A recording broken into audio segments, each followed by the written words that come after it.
Maybe, just maybe, these losses this weekend will be wake-up calls for both the Eagles and the Phillies. Maybe the Philadelphia Eagles will realize they can't just go through the motions on offense. They need to bear down. They need to make sure they're lined up correctly. They need to not commit pre-snap penalties and actually complete a game for 60 minutes.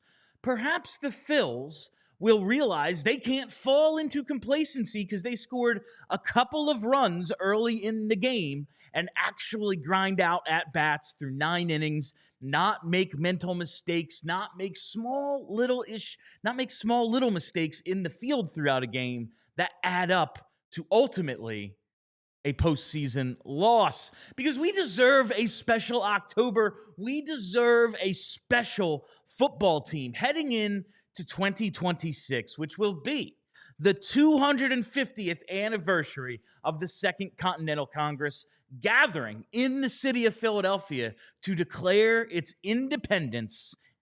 Philadelphia deserves the spotlight. We should get to celebrate. We deserve the celebration, damn it.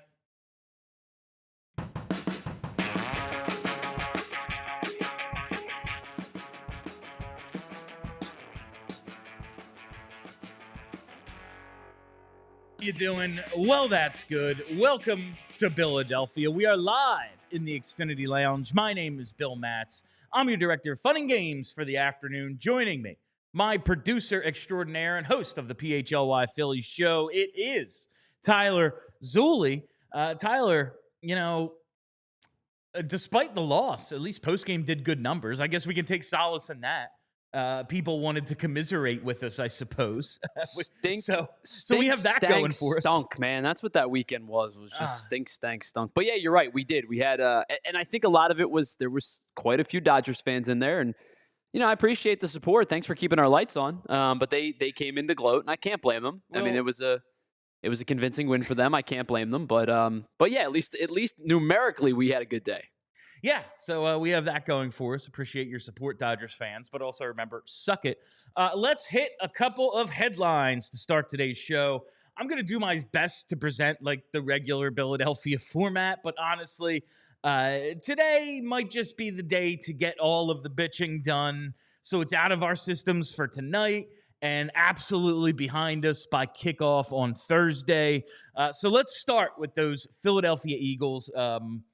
They have lost their first game in a calendar year, or their second game, in a calendar year. The second time since the calendar in 2024 flipped from September to October. The Philadelphia Eagles have lost a game, and so obviously the sky is falling. Listen, they weren't going to go undefeated. It would have been nice. It would have been cool. But it wasn't really in the cards for this team to, go all the way back to the Super Bowl, never losing a game. Obviously not a realistic expectation. It's not that they lost. If the other team just comes out and is considerably better, if the Broncos just take the field and it's like, yeah, they kicked our ass. We weren't prepared. We were eventually going to have a flat game. Law of averages. You lose eventually, and they just do. You can kind of accept it, but like I said in the open, it's the pre-snap penalties. It's not getting lined up properly. It's taking a loss instead of throwing a ball away because you're afraid of, illegal men downfield or whatever. These little issues that kind of compiled over the course of the 4-0 start all came to a head on Sunday and resulted in a loss at home to Bo Nix and the Denver Broncos. Now, Broncos have a very good defense. They're a young up-and-coming team. You can accept it. You can accept it. That is their Super Bowl. I mean, I'm looking at the DNVR Broncos account, you know, our sister station over there in Colorado, and it's like, the Broncos have arrived. It's like, I mean, if they just call a clear, and listen, the referees are not the reason the Eagles lost that game. The Eagles lost that game because they played really stupid and boring for most of the time. But if they just call a pass interference when Dallas Goedert gets tackled inside the 5 2 seconds before the ball arrives, it's tush-push game. I mean, like, so, the Broncos have arrived. Okay, this is their Super Bowl. And listen, that's what happens when you're that team. Every team gives you their best game, and losing to them means they get to celebrate. But it was really just the Eagles. Like, we got the comments after the Phillies game. Oh, what are you not giving the Dodgers their credit? They're the ones who won the game. All right, you know what? Maybe. But I am not crediting the Broncos with that one. That was an Eagles loss. That was a straight up Eagles loss in that for their, first loss of the season. And it's just very frustrating to see things continue to be issues. Whether it's pre-snap penalties, whether it's the offensive line not being able to open up anything in the run game, allowing 6 sacks. Some of them on Jalen. Again, when you run out of bounds, when you can clearly just throw the ball away or take one step forward to gain a quarter of a yard, like, maybe do that. But end of the day, it's 6 sacks. The O-line has been an issue a lot this season. When you're not generating nearly enough pass rush for most of the game, once Zadarius Smith picks up a sack, he is still the only edge rusher on the team with a who has recorded a sack this year. It's just frustrating to see a team kind of go through these motions, and it finally bites them in the ass. It was always going to, and now it's just the hope. It's a wake-up call. We have to start being better in our preparation, because that's what it looked like. It looked like an ill-prepared team. It looked like, and I know we did a whole thing about Sean Payton. Is he really that good of a coach on Friday? It looked like a well-coached team against a poorly coached team. I am not saying that Nick Sirianni and this staff is bad. I'm saying this week they didn't do a good enough job. Tyler, thoughts? Yeah, I think that, it's funny when we did the predictions before the show, or on the show on Friday. My reasoning behind thinking the Broncos may win this game was because of a banged-up offensive line versus a really good front four. You brought up the 6 sacks. If you want to say it's 4 with two run out of bounds, fine, but it was still 4 sacks. Yeah. And the number, I think James Palmer brought it up on Twitter yesterday. I think 4 of their 6 sacks or 5 of their 6 sacks were done with generating pressure with 4 guys, or 5 guys or fewer. And it's a team who likes to bring extra heat. Vance Joseph brings a lot of pressure, a good amount of time. And so if you would have told me the way that they lost was because the Eagles O-line was banged up and the front four for Denver, Nick Bonito got home and they did a really good job of just creating pressure, I could have believed it, because it's kind of how I thought this game might go. The issue that I have with yesterday's game was jumping out to a 17-3 lead, was having the opportunity to, you're up what, 10-3 at half. Yeah. You come out of the break, you go down the field. It's a productive drive. I know a bulk of the drive, of that drive, the big chunk play was the wheel route to Saquon, which, by the way, against Alex Singleton was there all day. They finally got after it in the third quarter. You go up 17-3, and then you turtle up, like you shell up into a nothingness.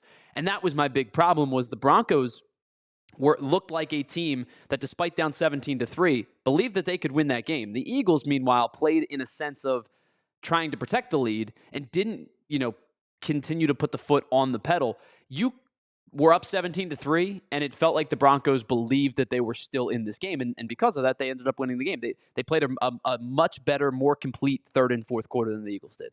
Yeah, I see this comment from Nick Aube here. Like, we could have won if Saquon didn't shift wrong.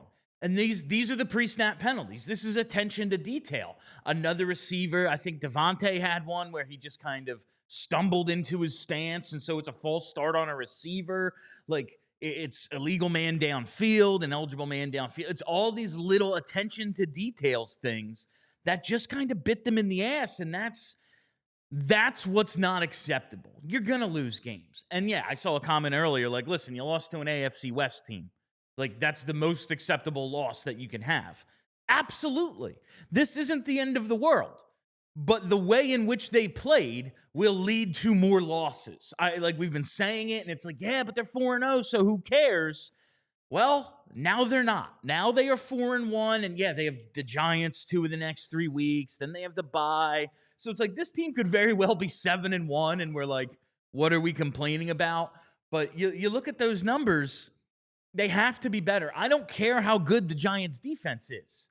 Look at the talent on this offense, and you just see little things like AJ thinks a route is taking too long to develop, so he kind of dogs it a little, and the ball comes his way, and what happens?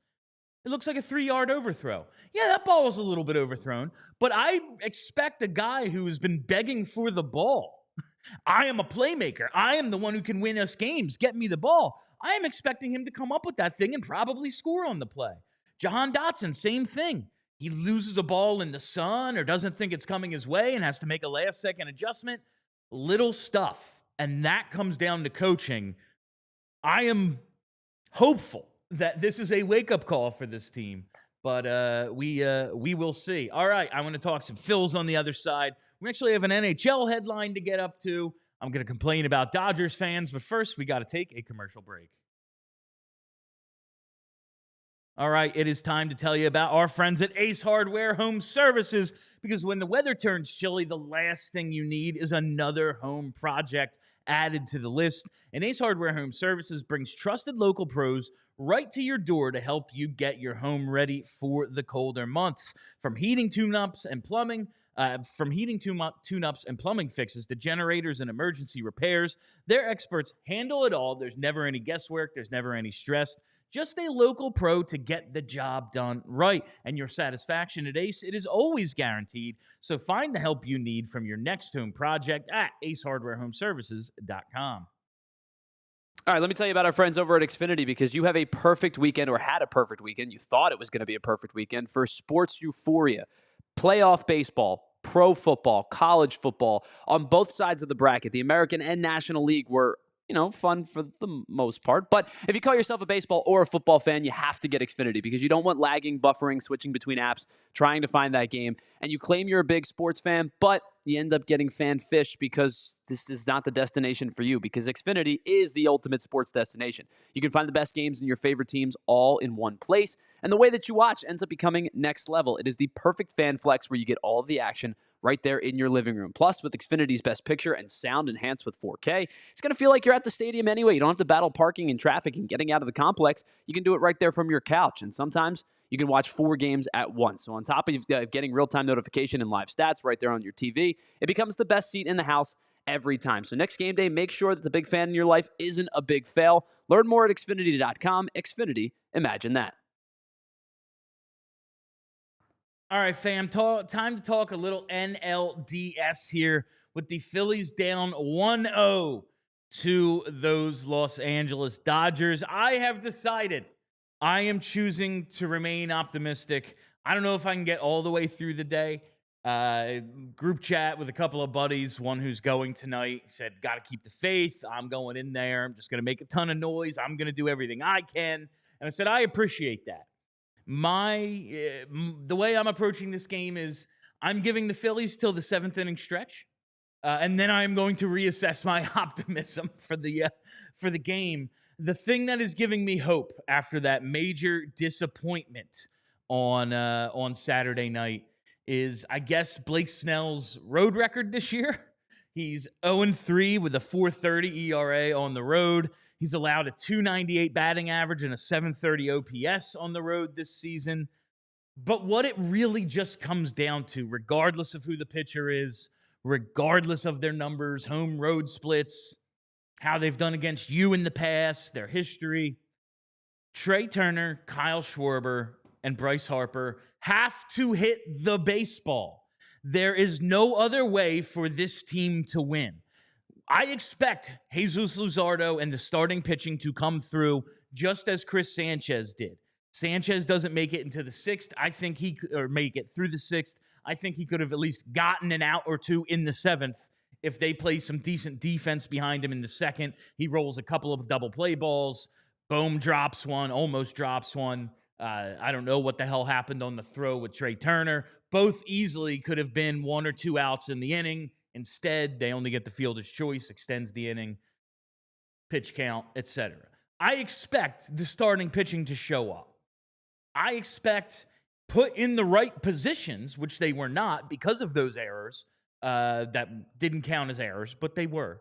The bullpen to hold its own end of the bargain. I don't know if they're going to be dominant. I expect Duran to do what he's supposed to do.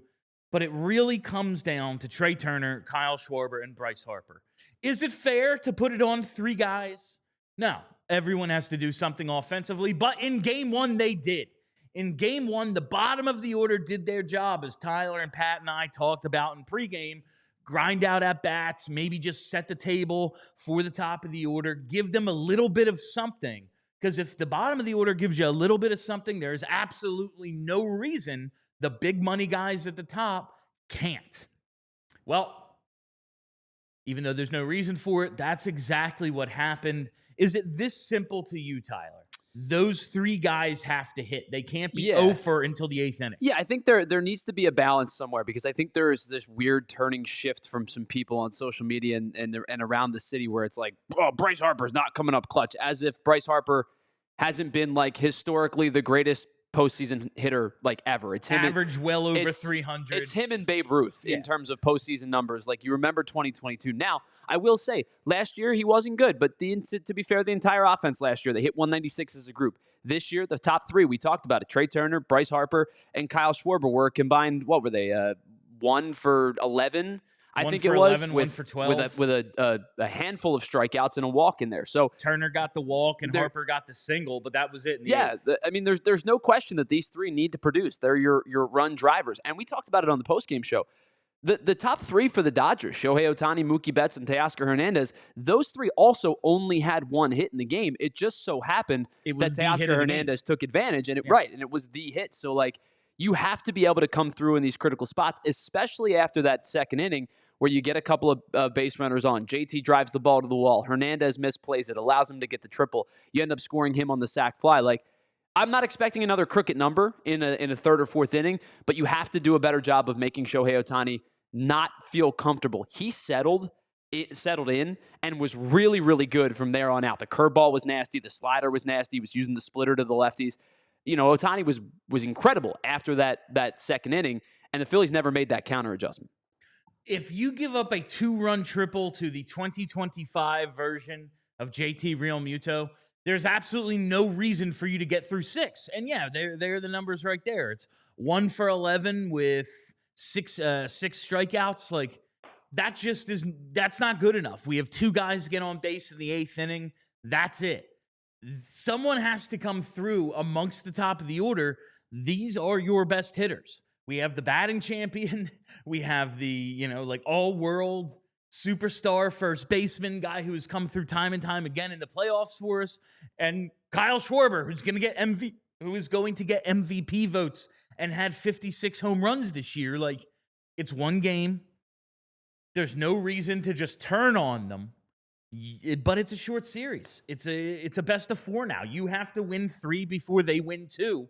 That is a tough task, as shown by the fact the Phillies have never won a series when they've lost game 1. Now, they have lost plenty of series in which they have won game 1, which I guess should give me some hope. But they have never won a series in which they have lost game 1. Maybe it just means they're due, Tyler. I guess, does it make sense to, care what the 1950 team did in the World Series? No. But it just shows you it's very difficult to do. Well, I do think that when you look at the number that says, 73% of game 1 winners go on to win a 5-game series, and the number becomes even greater when you talk about game 1 winners who win game 1 on the road go on to win the series. Like, if you swing home field advantage away from the home team in games 1 and 2, it makes your numbers jump, right? It's basically 3 out of every 4 series. And with the game 1 winner taking a best of 5 series, it becomes difficult. Like you said, you now have to win 3 out of the next 4. It's not impossible. It's not improbable. It's something they can certainly do, but it does not make things easier by losing game 1, especially when you lose game 1 at home. All right, let's throw it to our next commercial and then just do a couple of other things before we get out of here today. Well, whether your favorite team wins or not, there's always another way to win in the BetParx online casino app. And if you wanted to go to sleep feeling like you gave yourself at least a chance to be a winner this weekend, maybe you downloaded the app because it is a ton of fun. It's a great way to turn your downtime into a little recreational time and maybe even some profiting. But you got to check out brand new games like Huff and More Puff and Fireblaze Sky Queen. I've been throwing a couple bucks here and there into Huff and More Puff. It's a lot of fun. Give it a couple spins. Maybe you win a little bit. It's the only app I ever use to play all my favorite casino games. I'm talking blackjack. I'm talking roulette. I'm talking craps, poker, baccarat, and hot online slots like Cash Eruption and 88 Fortune. They also have slots based on your favorite streaming shows like The Walking Dead and Breaking Bad. Some of your nostalgic favorites like The Goonies. Whatever you love, you got to get signed up right now because new users get up to $1,000 casino bonus back if you're down in the first 24 hours. All you got to do, super easy. Go to betparx.com, download the app right now, and enjoy all the action and excitement from the casino at your fingertips. Must be 21 and in PA, Jersey, Michigan, or Maryland to play.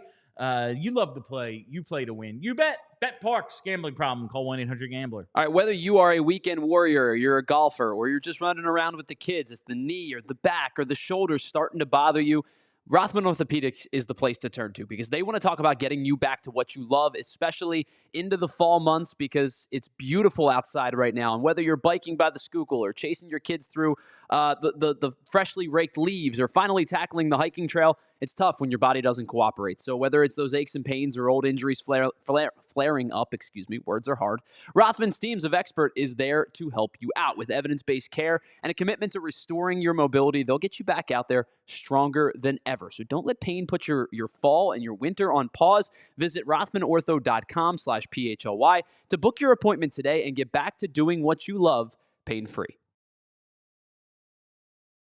All right, do got to hit on a little bit of hockey to wrap up headlines here. So if the Phillies... Is any of it headlines? If the whole show's headlines? You know, that's a great question.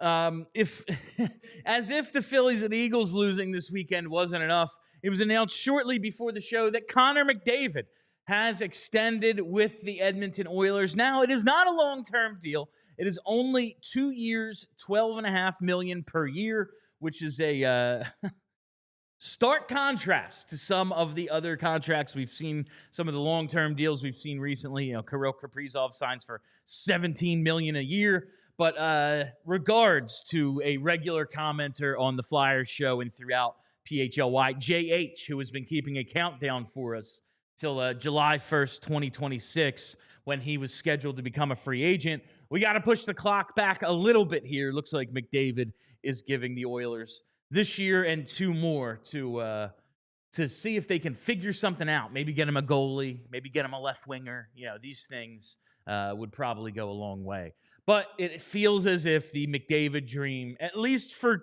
3 years, is dead. All right, so how spoiled are we that I'll tell you, one bad weekend and today's mascot around, it feels like around the office. The mascot here is like the I don't want to be around anymore character from I Think You Should Leave.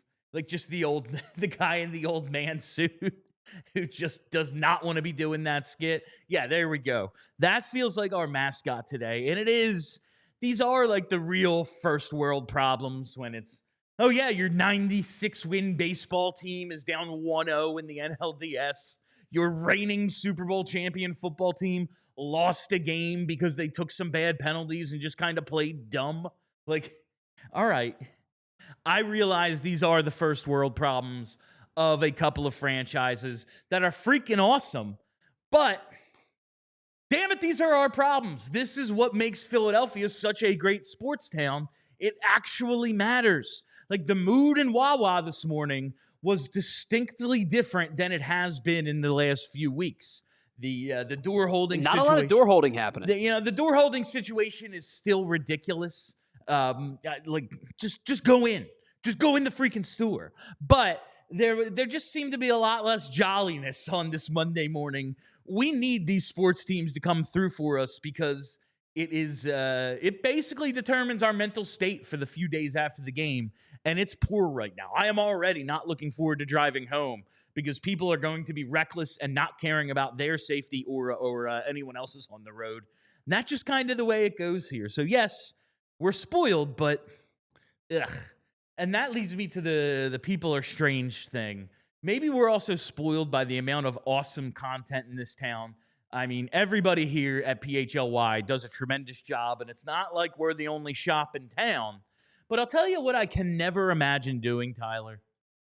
I can't imagine winning that game, and let's say I wasn't appearing on postgame. Let's just say I'm Bill Matt's fan after that one. And then going into a Dodgers online postgame show to talk trash. Just simply cannot imagine myself doing that because we actually have like our own shows here. And once again, thank you for all your follows and likes. If you haven't hit the like button today, what are you doing? Give me the likes, damn it. But I just cannot imagine. We had so many Dodgers fans. We even had a few Mets fans showing up to gloat, and it's like, dog, your $400 million team didn't even make the playoffs. You should be embarrassed. You should be living under a rock right now. Go watch the Jets. Oh, yeah, I bet that's a real fun time. Maybe it's, again, we're so spoiled because our sports media in this town is great, and there's so much content to choose from. Thank you for choosing PHLY, by the way. The Dodgers fans that showed up, that is strange to me. I find that insane. Well, I will say this, and I know you brought it up like right off the rip. They're helping us keep our lights on. Yeah. Like, my child is going to eat this week because of them, so thank you. I appreciate that. But I will say this, like, I have no issue if you want to come in and gloat. I think 99% of the people that came in on the postgame show were just there to be like, ha, your team sucks, we won game one. There's a couple of people that came in and kind of crossed the line, and our producers had to kind of like shadow ban them, like send them to the shadow realm. But like, I really don't have as much of a problem with it as you do, and maybe it's just because I'm surely looking at it as like, oh look, our numbers were really good this week, and that helps me keep my job. So you got to do it from a Bill like the fan who get to step in and have some fun with the post game show. I'm like, hey man, if we don't get numbers, I might not get a contract. Tyler, I think you're safe. I think you're pretty safe. But no, listen, appreciate it. Anyone who joins one of the shows, watch for at least 30 seconds and hit the like button. That's really what helps us. But also, even if you're a Dodgers fan showing up to gloat, appreciate you helping boost the numbers. I just can't imagine that being the case because Philadelphia is such a great sports town. And if you're a legit sports fan in another town, maybe you just don't have that. Maybe you don't have that luxury. All right, we have one more thing to hit today, and it is on this date in 2010. I told my hilarious story about this from when we opened a restaurant and Doc is throwing the no-hitter, and we just decided not to wait on customers until the game was over. But on this date, October 6th, 2010, Doc throws his no-hitter, his second of the year after the perfect game he threw against the Marlins. Just absolute freaking domination. NLDS Game 1 against Cincinnati. What's that? First postseason no-no since 1956.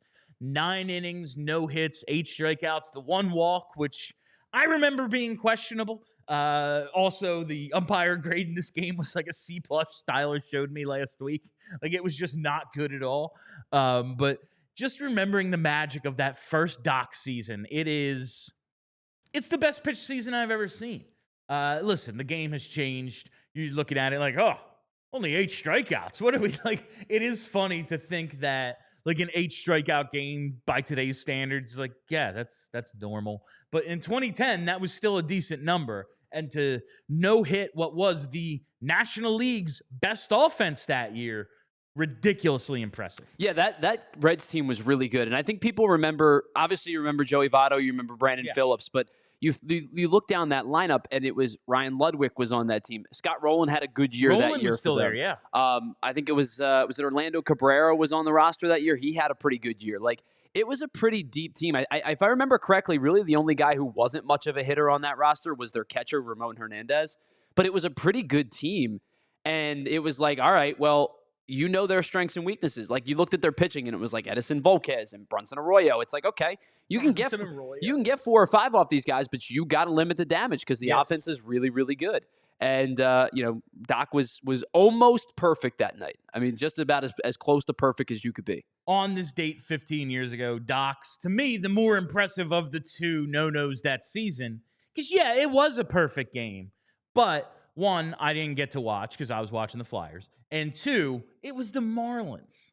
Does that even count? Well, I will say, I think that the one thing that maybe we got to give credit to was Josh Johnson was really freaking good in that game, too. 1 unearned run. Cameron Maben dropped the fly ball in center field. That's how they won that game 1-0. 1-0. Absolutely outstanding. 2 of the 3 games in that series shutout wins for the Phils. What a time it was. All right, so on Tuesday at 5 p.m., that is tomorrow, 5 p.m., we have a roundtable dropping right here on the PHLY Sports YouTube page that you are not going to want to miss.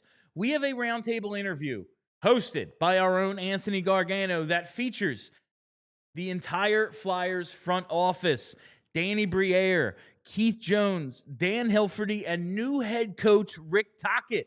As far as we can tell, we are the first sports outlet to get all 4 of them in the same room on the record at the same time, and it is going to air right here, 5 p.m. tomorrow. We are going to show you a little preview of this to end today's show. We're going to sign off with Gargano hosting, Briere, Jonesy, Hilferty, and new head coach Rick Tocchet, all in the same place. I am really excited to see this. I have seen some clips. Anthony did a tremendous job hosting our own. Brenna did an awesome job editing this thing together. It looks beautiful. So we are going to sign out today with a little clip of this. So before we leave, I got to say, be excellent to each other. Now watch this. It's pretty cool. Just walking out of game 2, Reds just got swept in the best of 3 in the wild card series against the... Talk about this draft. Because this draft things is that come to exciting. my mind. Martone, I mean, Rico and Nesbitt, like... What are you seeing? What are you reflecting back to? And the exciting part for us is on our list. We had 6 picks in the first 2 rounds after the trades. Now our scouts, when they made their list, all 6 picks were inside the first round for us, and that's exciting when you get out of this draft and you have 6 guys that you had ranked in your first round on your own personal list. It's a really good feeling. Now, they still have a lot of work to do and put in, and some are a little bit more of a project, will take a little longer than others, but it's really exciting to see all the possibilities coming down the stretch for us with those 6 picks, and it's a little bit of everything. We have guys that can score, guys that can make plays. We have guys that are gritty. We have guys that can skate. So it's a little mixed bag of a little bit of everything. And, it starts with, Martone and Nesbitt. Those are 2 really exciting picks for us. Jonesy, what excites you? Everything about that draft excites me. Everything about that draft excites me. The Martone, pick and where he landed, I'm still in shock that we were able to get him. It was a great moment when we drafted Michkov, and I was waiting for the pick. The pick before I left and I went to the bathroom because I didn't want to hear his name picked before we drafted him. So before the Martone pick, I went to the bathroom, and I came back and I was looking, I'm like, he's still there. What a beautiful day. So Oh, that's awesome. Yeah, we're really excited about it. He grew up a Flyer fan. We interviewed him, and he was off the charts and what we were looking for in a player. So, and then to see his decision to go to college for 1 year and recognize, that's a great part of the development process for him. He's such a mature kid. He could play for us right now. I mean, you don't say that very often for an 18-year-old kid. So that's something that's really exciting. And then the rest of the draft just fell into place. Like our scouts, I give them a ton of credit. They worked extremely hard, as they always do. But the placement of players and where they went was in line, like from other teams' picks. It was just so impressive. Hill was there, Talk was there too, but just to see the way things fell into place, it was a very rewarding feeling leaving that draft. We all silly like the mayor.